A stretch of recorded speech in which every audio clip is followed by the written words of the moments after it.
In this question देखो यहाँ पे z माइनस जेड नॉट जो होता है वो डिस्टेंस को डिनोट करता है कि किसी भी पॉइंट से जेड नॉट से किसी भी z पॉइंट का बीच का डिस्टेंस, ठीक है। तो यहाँ पे ये दे रहा है z माइनस आयोटा का mod equal to z plus iota का mod equal to z minus 1 का मॉड, मतलब ये तीन इक्वल डिस्टेंस है।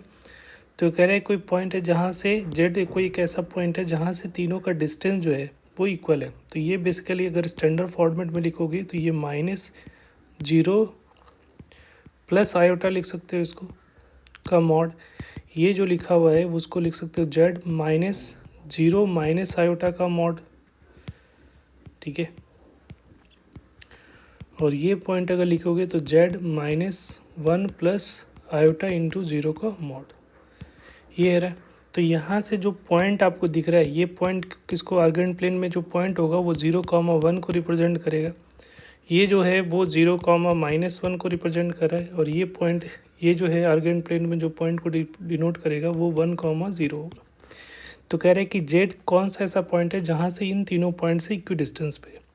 तो अगर आर्गेंट प्लेन आप ड्रॉ करते हो तो ये पॉइंट जो है वो 0,1 कहाँ पे होगा, तो 0,1 जो होगा वो हमारा ये पॉइंट हो गया 0,1। ये पॉइंट क्या होगा 0,-1 और 1,0 यहाँ। तो ये बोला जा रहा है कि इन तीनों पॉइंट से इक्वी डिस्टेंस पे होना चाहिए, ठीक है। तो अगर इसको ज्वाइन करते हो, ठीक है, अगर इसको ज्वाइन करते हम लोग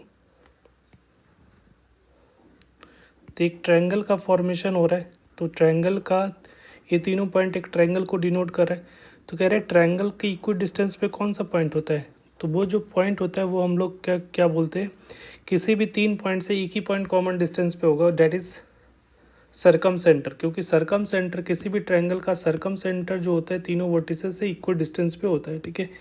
तो ये ट्रायंगल का जो सरकम सेंटर होगा और ये एक ही पॉइंट होगा, ठीक है। तो आप यहीं से पाइडिया, क्योंकि नंबर ऑफ एलिमेंट पूछा जा रहा है ना, तो इस तरह से पॉइंट एक ही मिलेगा तो नंबर ऑफ एलिमेंट क्या हो जाएगा, 1 हो जाएगा, ठीक है। क्योंकि सरकम सेंटर हो रहा है, तीन पॉइंट है, तीन पॉइंट में एक ट्रायंगल बन रहा है, और ट्रायंगल का एक ही पॉइंट होता है जहाँ से तीनों वर्टिसेस का डिस्टेंस इक्वल होता है, डेट इज़ सरकम सेंटर। तो इसका आंसर जो होगा डेट इज़ 1, ठीक है। अगर वो पॉइंट फाइंड करना चाहते हो तो देखो ये लेंथ तुम्हें दिख रहा है, ये 1 यूनिट होगा, ये भी 1 यूनिट है, ठीक है, और ये भी 1 यूनिट है, ठीक है। तो यहाँ पे इस ट्रायंगल में देखोगे तो ये दोनों ट्रायंगल का राइट एंगल ट्रायंगल में दोनों ये, तो ये कितना हो जाएगा 45 डिग्री, क्योंकि आइसोसेलेस राइट एंगल ट्रायंगल है तो ये दोनों एंगल 45 होगा। उसी तरह से ये भी 45 होगा। तो ये जो एंगल यहाँ पे दिख रहा है ये बेसिकली राइट एंगल ट्रायंगल है। तो किसी भी राइट एंगल ट्रायंगल का जो हाइपोटेन्यूज का मिड पॉइंट होता है वही सरकम सेंटर होता है। तो इस राइट एंगल ट्रायंगल का हाइपोटेन्यूज जो होगा ये लाइन होगा, मान लिया इसको ए बी और इसको सी ले लेते हैं, तो ए बी जो होगा वो हाइपोटेन्यूज होगा और इसका मिड पॉइंट क्या है, ओरिजिन। तो ओरिजिन जो होगा वो इसका सरकम सेंटर होगा, ठीक है, और एक ही पॉइंट होगा।